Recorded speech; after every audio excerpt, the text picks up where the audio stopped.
అందరికీ నమస్కారం. నేను మీ గంటి ఉష. నా మిత్రులకి, శ్రేయోభిలాషులకి, సబ్స్క్రైబర్స్కి అందరికీ కూడా శుభాభినందనలు. నా వీడియోస్ చూసి మంచి మంచి కామెంట్స్ పెడుతున్న మీ అందరికీ నన్ను ప్రోత్సహిస్తున్నందుకు కృతజ్ఞతాభివందనాలు తెలియజేసుకుంటున్నాను. ఈరోజు నేను మీతో ఒక విషయం పంచుకుందాం అనుకుంటున్నానండి.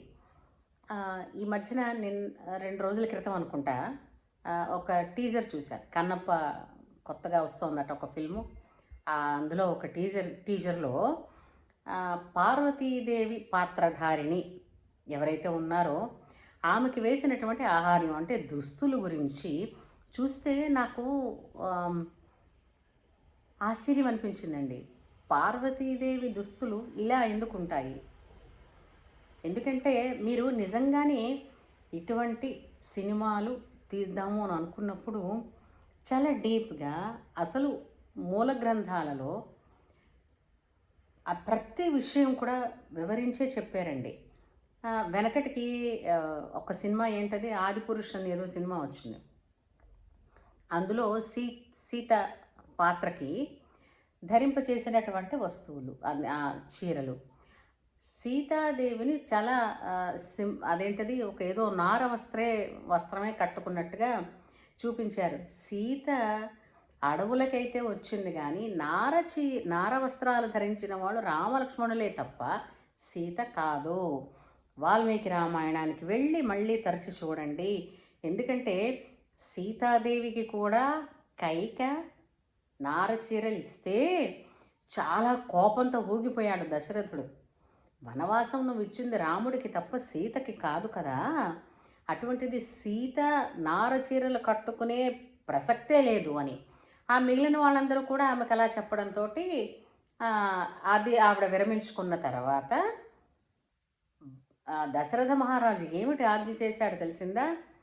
మన భాండాగారంలోంచి అంటే మన ఇంట్లోంచి ఖజానాలోంచి కట్టిన చీర కట్టకుండా 14 సంవత్సరముల పాటు కట్టడానికి కావలసిన చీరలు ఎన్ని ఉంటాయో ఆ పట్టు చీరలన్నీ కూడా పంపించండి అని దశరథుల వారు ఆజ్ఞ వేశారని కావడి మోసాడు లక్ష్మణుడు సీతాదేవి పట్టు చీరలు.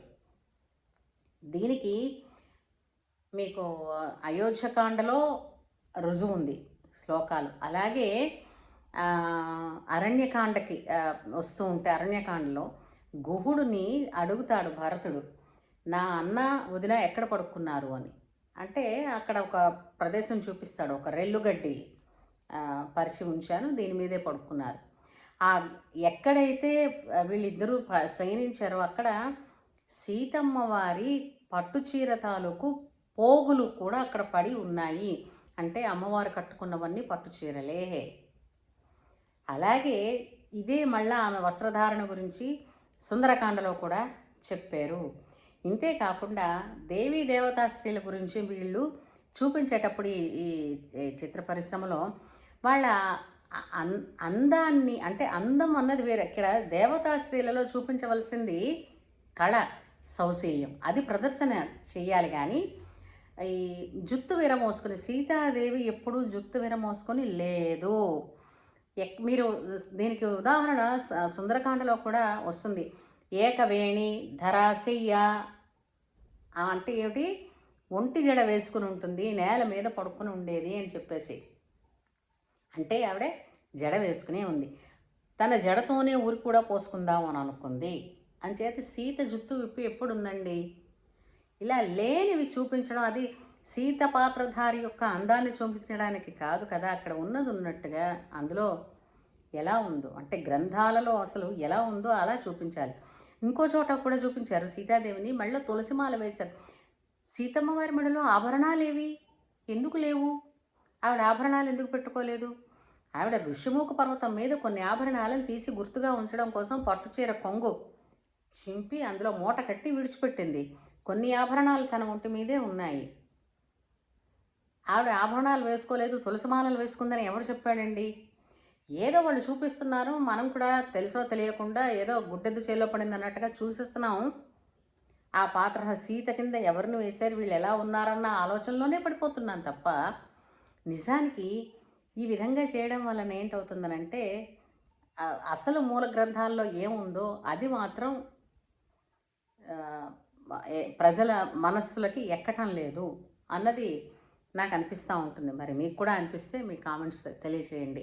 అంతేకాకుండా ఇప్పుడు ఈ పార్వతీ పాత్రధారిణి, పార్వతీ పాత్రలో పార్వతీ ఎక్కడైనా మీరు చూడండి, చీర చీర తప్ప లంగావాణి వేసుకుందా. ఆ మధ్యన కొన్ని సీరియల్లో కూడా పార్వతీదేవి అమ్మవారు లంగావాణివే చూపించారు. ఎవరు చెప్పారని ఇవి నాకు అర్థం కానిది ఒకటి. రెండోది, ఈ పార్వతీ వేషధారిని ఎవరైతే ఉన్నారో ఇప్పుడు ఈ కన్నప్ప టీజర్లో చూశాను, కనీగా బొట్టు కనపడలేదు. బొట్టు. రెండోది, చేతికి ఆమె చేతికి ఎప్పుడు దాన్ని ఏమిటంటారు, గోరింట ఉంటుంది. ఎందుకంటే సౌందర్యలహరి స్తోత్రం చేసినప్పుడు శంకరాచార్యుల వారు ఆమె చేతులని పాదాలని వర్ణించినప్పుడు పాదాలకు లత్తుక ఉంటుందని కూడా, పారాణి ఉంటుందని, చేతులకు ఎప్పుడూ కూడా గోరింట ఉంటుందని ఇవన్నీ వర్ణించారు. మీరు ఎప్పుడైనా ఇలాంటి సినిమాలు తీసేటప్పుడు ఈ విషయాల గురించి బాగా తెలిసినటువంటి పండితులను, మహానుభావులను దగ్గర పెట్టుకొని కాస్త వాళ్ళ సలహా కూడా తీసుకుని, ఎంతవరకు కథపరంగా పోనీ కాకుండా పాత్రల తాలూకు ఆహార్యాన్ని తీర్చిదిద్దడానికి సలహా తీసుకుంటే బాగుంటుంది కదండి. అండ్ కథని కూడా మనం ఉన్నది ఉన్నట్టుగానే చూపించి, అంటే నిజాన్ని నిజంగానే చూపించే ప్రయత్నం అయితే చెయ్యాలండి. చిత్రీకరణ కోసమును లేదంటే సినిమాటిక్ థింగ్స్ కోసం మార్చడం అన్నది చేస్తే పిల్లల మనసుల్లో అదే గుర్తుండిపోతుంది తప్ప అసలు అన్నది ఎప్పటికీ వెళ్లకుండా ఉండిపోతుందని పెద్దల తాలూకు మనోవ్యధ. అది నా ద్వారా నాతో చెప్పమని చెప్పారు. అందుకని సో మనం కూడా ఈసారి ఎప్పుడైనా సినిమాలు చూసినప్పుడు వెంటనే ఒకసారి ఇప్పుడు అడక్కపోతే అమ్మైనా అన్నం పెట్టదు కదా, అలాగే మనం నలుగురం ఇలాంటివన్నీ చెప్పకపోతే వాళ్ళు కూడా ఇలాగే నడుస్తుంది కావాలనుకుని నడిపించేస్తూ ఉంటారు. కాబట్టి చెప్తున్నాను, పార్వతీదేవి పాత్రధారిణి అని అంటే ఆమెకి అరుణారుణ కౌంసుంభ వస్త్రభాస్వత్ కటీతటీ అని ఉంది ఆమెకి కదా. అలాగే అంటే అరుణ ఎరుపు రంగు వస్త్రాన్ని ధరించి ఉంటుంది అంటే అది రజోగుణం. రజస్సు అంటే సృష్టికి, అంటే ఆమె ఎనర్జీ అని అర్థమైందా. అందుకే ఎర్రని బొట్టు పెట్టుకుంటారు. ఆమె వర్ణము, ఆమెకి ఇష్టమైన, అంటే ఆవిడ వస్త్రాలు కట్టుకునేదే. ఇంకోటి ఏంటిది, అరుణాం కరుణాతరంగతాక్షీం ధృతపాశాం, అది ఉంది కదా లలిత సహస్రనామాల్లో ధ్యాన శ్లోకం ఉంది. అలాగే ఆమెకి వస్త్రం కడితే ఇలా ఇంత పల్సటివి, తెలుపువి, కనిపించకుండా బొట్టు, చేతికి ఏమీ లేవు, ఇలా విరబోసిన జుత్తు. ఇక్కడ అమ్మవార్లు ఎవరు, తమ్మిళ్ళము. సౌందర్యలహరిలోకి వెళ్ళి చూడండి, అమ్మవారి కొప్పు అంటారు.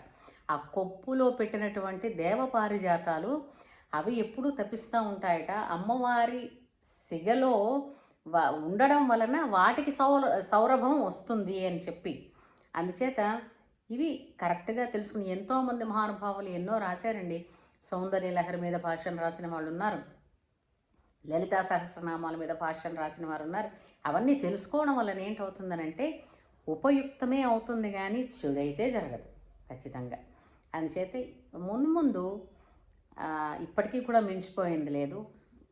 దేవతా స్త్రీల పాత్రల్ని నిర్దేశించేటప్పుడు, వాటికి అలంకరించేటప్పుడు ఈ మన వేదాల్లో ఉన్నటువంటి విషయాలను గుర్తు పెట్టుకుని ఆ విధంగా చేస్తే బాగుంటుంది. అందరికీ ఉభయ కుశలోపరిగా ఉంటుంది. ఏమంటారు? ఉంటాను.